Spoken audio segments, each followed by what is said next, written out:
Welcome to the Alcohol Minimalist Podcast. I am your host, Molly Watts. If you want to change your drinking habits and create a peaceful relationship with alcohol, you're in the right place. This podcast explores the strategies I used to overcome a lifetime of family alcohol abuse, more than 30 years of anxiety and worry about my own drinking, and what felt like an unbreakable daily drinking habit. Becoming an alcohol minimalist means removing excess alcohol from your life so it doesn't remove you from life.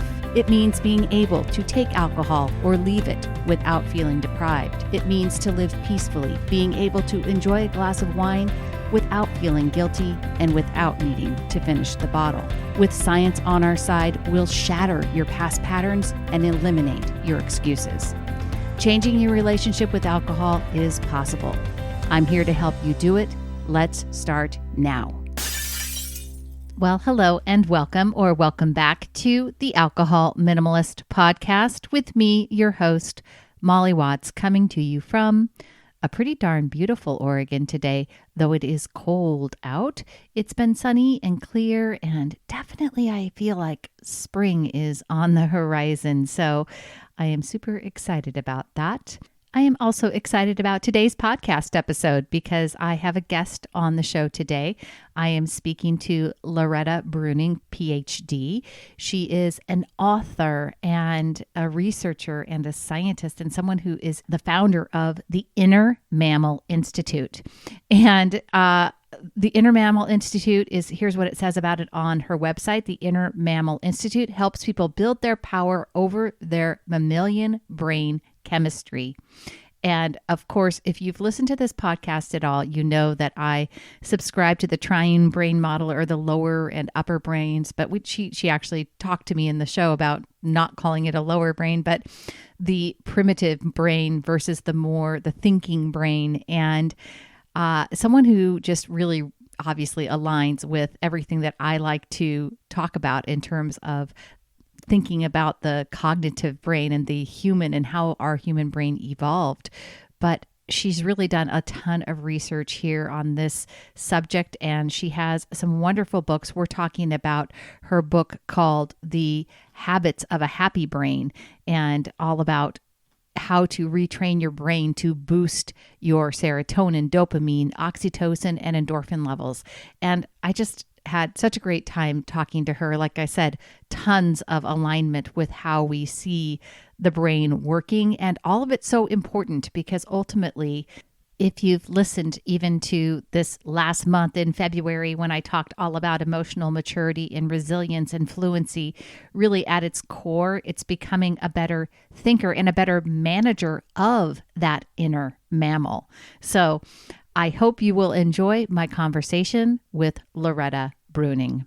Hi, Loretta. Thank you so much for joining me today on the Alcohol Minimalist Podcast. I am just super excited to talk to somebody else who has such a shared belief of our ability to control this lower brain of ours. And so I'm super excited to have you on the show. Thank you so much for taking the time. Great to be here. Thanks. So you come at this from a little bit of a different perspective than I do. First of all, you're a PhD and you've studied a lot of this behavioral aspect. Your institute, the Inner Mammal Institute, which I just love the name of, the idea that we can all kind of improve ourselves and improve our lives and improve how we feel about things by being better managers of this inner mammal is kind of similar and parallels things that I talk about here on the Alcohol Minimalist Podcast about the higher brain and what I call the lower brain, or the neo-mammalian, which is really what you're talking about when you talk about the inner mammal, right?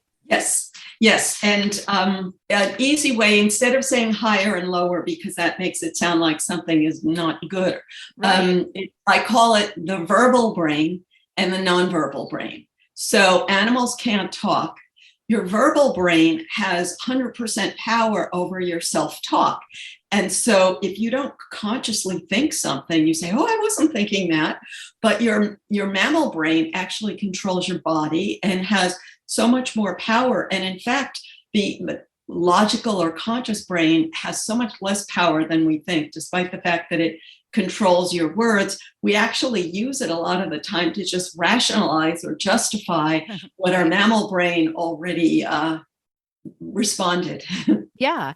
And so I talk about that in my book and on my podcast about the evolution of the brain, and really that the brain evolved. And when the mammalian brain evolved from that lower reptile brain, the reptiles, and correct me if I'm wrong, but this is my understanding, that lizard brain is even more primitive than the mammal brain. The mammals kind of evolved to build those connections that really were paramount to survival. So the avoiding pain, seeking pleasure, and conserving energy. These three kind of ideas that the mammalian brain developed to basically perpetuate the species. So that's that lower, what I call the lower brain, the mammalian brain is really, the unconscious brain. It's really motivated by those things, right? To try to perpetuate the species. Yes. And the interesting thing is, animals are not consciously thinking about spreading their genes, and yet everything they do is focused on spreading their genes. So the reason is that natural selection built a brain that rewards you with a good feeling when you do something that spreads your genes, just because those brains were more likely to get passed on. So a simple example would be, let's say when you're a teenager and social acceptance is very important because you can't spread your genes without social acceptance. So a behavior that helps you get social acceptance is perceived by your inner mammal as a behavior that promotes survival. Another crazy one would be, let's say a person is obsessing over their looks or their diet because they think their appearance is a life or death matter to spreading their genes. No one consciously thinks that, but your brain gives you happy chemicals when you do things that would promote survival in the state of nature. Right. Oh, wow. I love that. I love the whole idea. So you talk in your book, and I will link the book in the show notes, folks. So, and it's about really being able to up these neurotransmitters, these chemicals that are known to help us, that motivate, just like you said, to motivate happier behavior or positive behavior. But really at the core, they are still all about survival, right? Yes, exactly. And that's why there are positive ways of triggering them and negative ways of triggering them. So for example, dopamine is triggered when you expect to meet a need. So if you see a way to meet a need, like let's say if you were dying of thirst and you saw an oasis in the distance, dopamine turns on and you feel great and you run toward the oasis before you even get the water. So that's that excited feeling that we always want to have, that we're about to meet a need. But because our lives are relatively safe and our basic needs are met, then we have to find other ways to trigger that excitement. So something, like I said, that met your need in the past, that met a social need or relieved a threatened feeling, that turns on your dopamine and you get excited about that, despite the fact that you may know in your higher brain that it's not good for you in the long run, but the connection is already there that it met a need in your past. Yeah. And so this is interesting because I know with alcohol releases dopamine. It's one of the reasons that breaking a habit of drinking is, or a drinking habit that doesn't serve us. And for many people who are listening to this show, they are listening because they are trying to change their drinking habits. And it's tough with these habits of consumption that release dopamine, because we are motivated by this inner mammal brain to keep doing it, to look for the next drink, because we think the inner mammal doesn't understand that it's not a good idea to keep drinking until, and it all it wants is what it wants. It wants that reward. So, yeah, I wouldn't say that alcohol releases dopamine is when you have the intention of Okay. getting alcohol, that's what releases the dopamine. So you've basically created the reward system for dopamine. So you've achieved, or whatever, you've set yourself up. You have established a habit of drinking dopamine when you're stressed out, or whatever it is, and so you create the dopamine release because of the way that you think about it. Is that It's correct? the anticipation of a reward. So Okay. let's say a simple example would be somebody who's sitting at their desk and they're bored and they think, gee, I'd love a candy bar. And so I'd love a candy bar, that thought is like a little bit of dopamine. But once you say to yourself, I'm going to get myself a candy bar, like as soon as I finish this task, or like at 3:00, I'm going to go get myself a candy bar. And like you're thinking about it. And so it's whenever you're anticipating something, and as soon as you give yourself permission to do it. So of course, it's the same with alcohol. And let's say if you're driving to a bar and looking for a parking space near the bar. So each step closer to that thing that you expect to meet your need triggers more dopamine. So if you would just shift to a different way of meeting your needs, your whole dopamine system is still there. You want the dopamine. It's natural. It's healthy. It's just, which thing are you expecting to meet your needs? That's what the focus needs to change. Gotcha. So yeah, and that's, kind of at the core of changing. I know you talk about not about kind of substituting in and finding a reward that's going to fulfill those same earlier neural pathways that have been established. So I talk a lot about neural plasticity and about being able to create new neural pathways.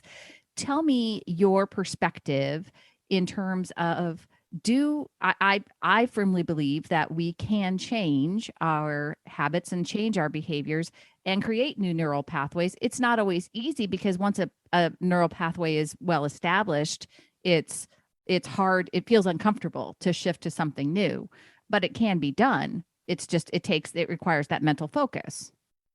Yes, exactly. I say that it's exactly the same as learning a foreign language, in the sense that when you were a baby, you learned a language without conscious effort. But if you wanted to learn a new language today, you'd expect it to take quite a bit of effort. And your emotions are the same. You learned them when you were young and you weren't conscious of that. But if you want to rewire your emotions today, then it takes a lot of repetition. And people don't think of necessarily alcohol as emotions, but it's when you feel bad, that's what is meeting a need. Is like, I feel bad. What can I do to feel better? And distraction works. So everyone has their distractions. And the minute you start thinking about something positive, then your mammal brain says, oh, now I'm safe. So if thinking about alcohol, it was your distraction in the past, that's what you learned, but you can learn a new distraction that would relieve a bad feeling, and that would build a new pathway. You could still feel good without the alcohol. Now, this is really interesting. So that, yes, I actually just finished this last month talking about emotional maturity, emotional resilience, and really, because at the core, and this is what I know from people, whether it's consuming alcohol or overeating or overspending, or, basically any time when we're over consuming something, most people are doing it because they're trying to impact how they feel. They're trying to change how they feel.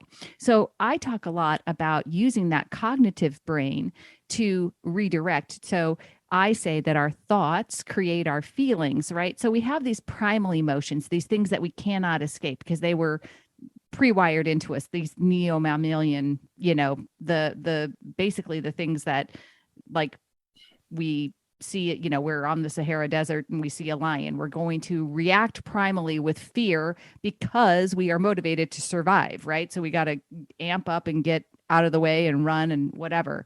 But of course, nowadays we live in this modern world where we aren't at risk of being eaten by lions, but we still have a primitive brain that is working down there and is still trying to adapt and coordinate and talk to our logical brain. And so I am always talking about, if you want to change how you feel at your core, you have to think differently. You have to create a different pathway by thinking cognitively about something differently. Yeah. So, and the brain is not aware of its own pathways. So to most people would say, like, what are you talking about? Because we're not even aware of our own pathways.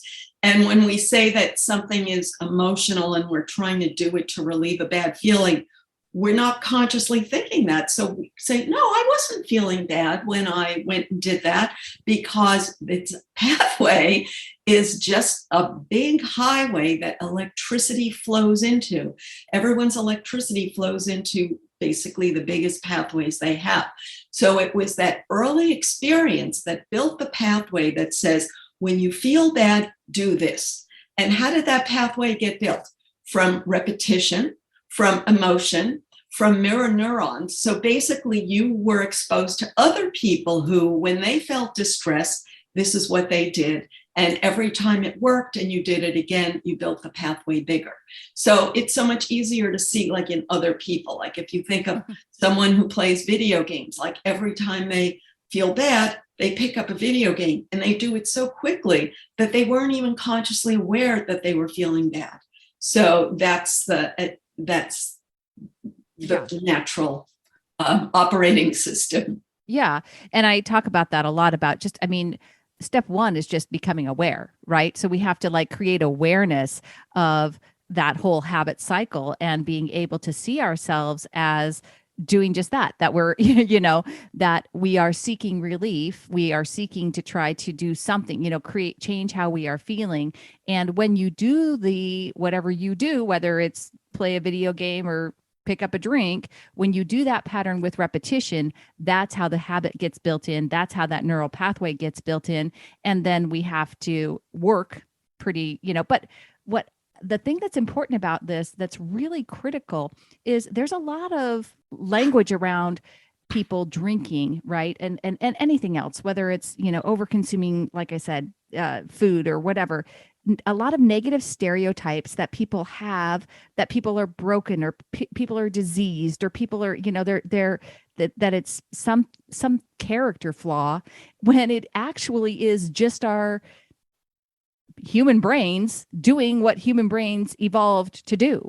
I mean, the things that we are doing are just, they're a part of a system that is operating it. Your brain doesn't make a judgment on whether a habit is good for you or bad for you. It just knows that it's trying to seek reward. It's either avoiding pain. It's trying to conserve energy. And it's doing all these things very purposefully by design. And now that we become aware of it, that's how we can shift a habit that doesn't serve us. Yes. I'm cautious about this idea of blaming the world for stigmatizing you, because that's another way of disempowering yourself. And like as if the world would change, then your life would be easy. But in fact, the only solution is to build a new pathway. So even like if everybody is just, smiling and massaging you every minute, you're still having the pathways you have until you build new ones. So it's not worth being defensive. But building the new pathways is the challenge. And if I could talk about that for a minute. Yeah. So we have to build a new reward pathway. So how would you build a new reward pathway? Well, what reward is going to feel good? Nothing feels as good as the reward you already know, because that has a big pathway. It's sort of like taking a person who loves to eat X and you're offering them Y, and they don't get excited about Y. Mm-hmm. But if X didn't exist anymore and they had Y for a few days in a row, they would be wired to love Y, and that would be their new normal. But in the interim, it just feels weird. And so your brain wants what it already has, because just that's how you're wired. And the other thing that I think is very important, so many people are focused on diet and exercise. And I just think this is wrong, because you need to build a new reward habit. You need a reward. So if I say, do 50 push-ups when you feel like having a drink, your inner mammal is going to say, well, that's not a reward. So I suggest to people to make a reward list. You can list healthier rewards. You can collect movies that you love. You can give yourself time to read that novel you always wanted to read, or learn to play the guitar that you always. Give yourself a reward that's just healthier, but don't make it like, I have to, give up alcohol and also give up all these other things. Right. No, I completely agree with you. And I also think that it's, I talk a lot about this, using this beautiful, brilliant human brain that you have, because we did evolve a prefrontal cortex when our mammals, the mammals did not. And so this human brain that we have, and I know you talk about this too, this logical, verbal brain that we have is able to predict things in the future. It's able to set goals. It's able to anticipate things. This is not something that our, the mammals can do. And so that's a part of really becoming, of all of this. Dopamine and all of that feeds on our ability to live into the future and to set a future goal and to really create a life. I believe that humans we're happiest when we are evolving into a better version of ourselves. That's what keeps us going. Yeah, but there's a complication in that, because so many people in the recovery movement, I don't know why, you probably know why better than me, they try to panic you. And they say, if you keep doing this, you're going to die. So when I'm always talking about how to train your mammal brain and your human brain to work together like a horse and rider. So if you have a rider who said to the horse, you're going to die, you're going to die, why would that horse want to work with that rider when they're giving them all of that negative reinforcement? So what you said is great, is positive expectations about the future. So we need to have positive expectations about the future rather than negative expectations about the future. Absolutely. And I think that that's a message that I hope that I share with people all the time, is just, that's what I mean, there's a lot of, and I don't work in the recovery space, so to speak, because I never had a physical dependence on alcohol. I'm an adult child of an alcoholic, but I myself just had a psychological dependence, a habit cycle that I turned to alcohol to try to, again, affect how I was feeling. But there's a lot of rhetoric in the recovery space that we are powerless, right? That alcohol is the problem, that everything else around us, when in fact, I just completely disagree with that. I believe that most people are completely powerful. It isn't, but it takes determination, it takes persistence, and it takes consistent effort to redirect that brain and to really get your brains working together, that, the verbal brain and the nonverbal brain. But once you understand it, and this is key, and I really, truly believe this, and it's why I love the work that you've done. Once you really get this and you understand it, it makes working with it easier. You know what I mean? Yes. Once you begin to understand it, and once you really get knowledge, and that's kind of one of my key tenets, is I'm always trying to get people to educate themselves on the science of their own brain, really trying to understand what's happening in their own brain. Because once you understand it, it's like, oh, wow, this is actually pretty cool. Yeah. I can really work with this. Yeah. The bottom line is that a habit is just a pathway in your brain that got built from past experience. And the only solution is to build a new pathway. That's the only solution. So no kind of pills, no kind of mumbo jumbo from other people. The only solution is to build a new pathway by feeding your brain new experience. And the new experience is to feel good in a different way. Exactly. I talk a lot about changing how you think about alcohol, how you think about these things, because we're taught a lot of messages socially. We're taught a lot of messages from our parents. We're taught a lot, things that you, like you say, the past. And I think I shared this with you, but I really, truly, this was a part of this journey for me, was really understanding that the past only exists today in what I think about it. So I can choose how I view these things. I can choose how alcohol doesn't make a party better. It's the connections that I make with it's the things that I enjoy. It's talking to people. It's spending time with friends. It's, it's that kind of thing. That's what helps you that's what helps me feel connected and probably releases those, those happy chemicals, right? Yes, but also if a person doesn't especially like parties and thinks they need alcohol to relieve, right? To get don't go to the party. That's the point, is fill your life with rewards that you define as rewards, and develop your reward list so that you're always ready. And especially when you know that you have a difficult thing coming up, plan yourself a healthy reward right after, so that you're always managing your emotions, so you always have something positive to look forward to. And then you train your brain to say, oh, I can manage my feelings. I don't have to anticipate horrible feelings and then counteract it with some drug, because I have a whole bunch of other tools for feeling good. Yeah. Oh, I love that. I love that. Okay. As we're wrapping up and saying goodbye, one of the things that I heard you talk about on somebody else's podcast, and I really enjoyed it and I really loved it, was this idea about finding things to be positive about in your life that you create, as opposed to looking for, yes, we all I call it puppies and rainbows. Yeah, exactly. So we all love, I enjoy, and we should be, it's not like we shouldn't be enjoy those things, and they shouldn't be something that we can be happy about. But tell me about your take on this, about positivity that's you created. Sure. So as you mentioned, your inner mammal, it cares about survival. That's what it's looking for. So it wants to know that you have the strength to survive, that you have confidence in your own ability to manage whatever comes along.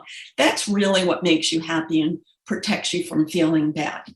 So where are you going to get that? Well, you're not going to get it if you're constantly telling yourself, I'm a jerk, or everybody else is bad to me, or whatever. So every time you do something where you're proud of your own action, that you replay that, and every time you handle a situation well, every time you create something valuable. So focus on your own strength and problem-solving skills, because that's what's really going to give your inner mammal that good feeling that you have the ability to be safe. That's what makes it happy.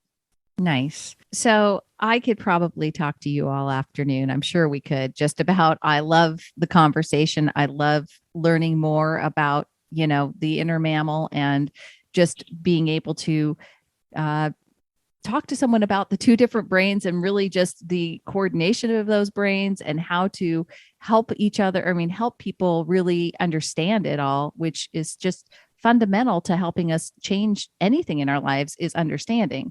So I really appreciate the work you've done, and I appreciate you taking the time to talk here on the show. Tell everybody where the best place they can find you and learn more. Sure. InnerMammalInstitute.org. I have a lot of free resources, videos, books, podcasts, infographics. So lots of ways to learn about natural, healthy ways to stimulate your dopamine, serotonin, oxytocin, and endorphin. And it's at InnerMammalInstitute.org. Perfect. And I was wondering could I raise another little subject? Yeah, absolutely. So when you said about in the recovery movement that you don't like a lot of the dialogue around demonizing alcohol, I think their concern is that when people say we don't have to abstain, we just have to cut back, but then as soon as a person has one drink, then they can't stop themselves from having another.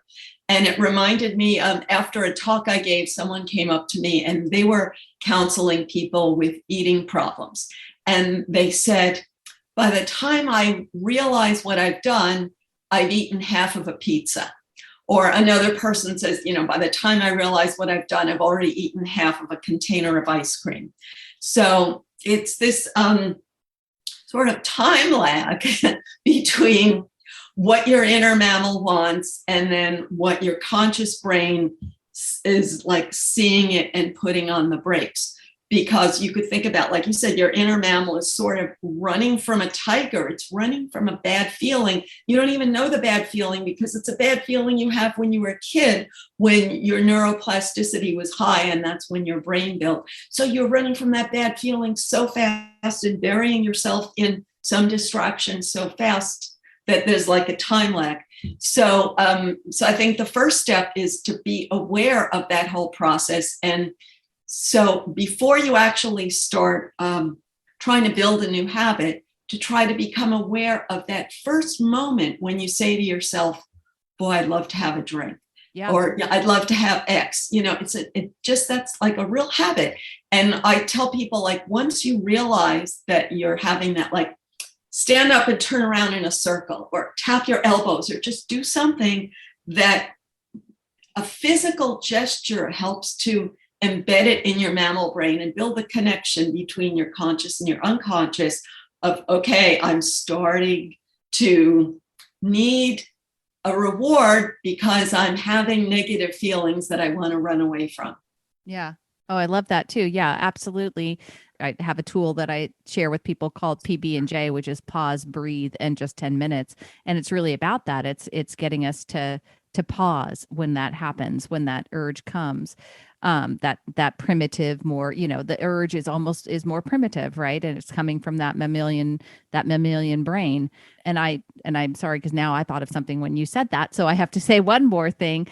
The demonizing alcohol is more just that what I don't like is that it makes it seem as though somebody doesn't have the choice to pick up a drink or not pick up a drink. And the alcohol doesn't spring from the cup. It's right. We make that choice. We make that decision.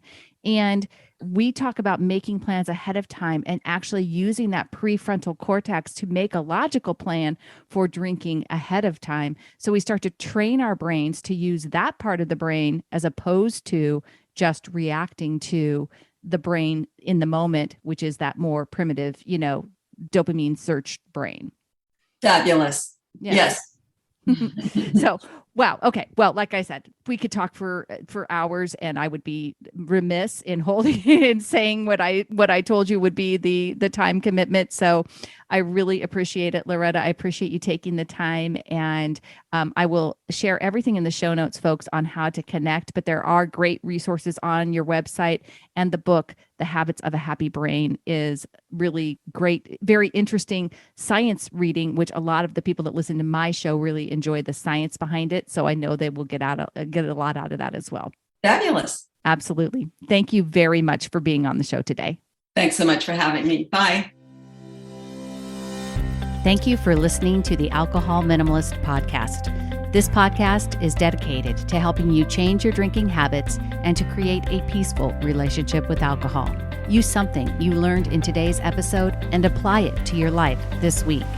Transformation is possible. You have the power to change your relationship with alcohol now. For more information, please visit me at www.mollywatts.com.